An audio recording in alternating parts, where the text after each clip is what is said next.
కడప జిల్లా వేంపల్లి మర్కాజు మసీదు ఆస్తుల అన్యక్రాంతంపై స్థానికంగా చర్చ కొనసాగుతోంది. మసీదు భూముల రికార్డులను మార్పిడి ప్రక్రియపై అనుమానాలు వ్యక్తమవుతున్నాయి.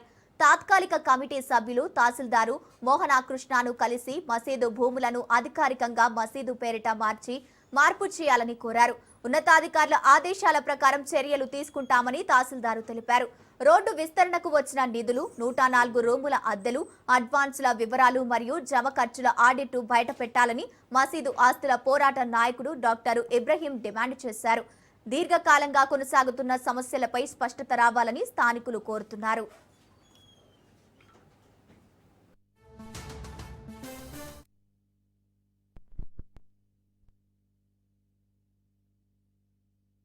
నా పేరు మోహన్ కృష్ణ.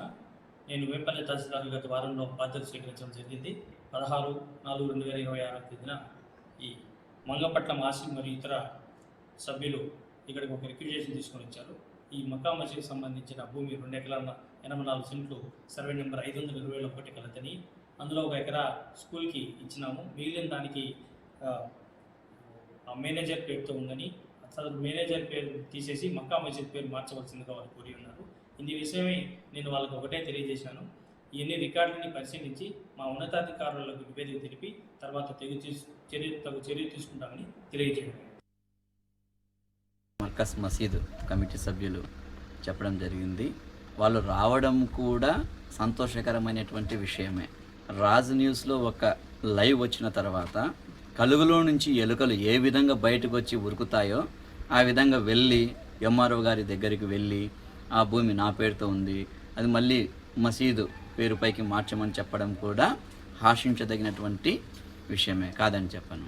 అలానే ఈ మసీదు రోడ్ డివైడింగ్లో వచ్చినటువంటి లెక్కాచారాలు కూడా 3,70,00,000 ఎంతో సంథింగ్ సో ఉంది కదా, ఆ అమౌంట్ కావచ్చు, బాడుగలు కావచ్చు, అలానే వచ్చినటువంటి అడ్వాన్సులు కావచ్చు, అవి కూడా ఆ విధంగానే ఎంఆర్ఓ గారికి ఇస్తే, మామూలుగా చేతిరాత కాకుండా బ్యాంక్ రూపంలో స్టేట్మెంట్ రూపంలో ఇస్తే బాగుంటుందని నేను వ్యక్తం చేస్తున్నాను.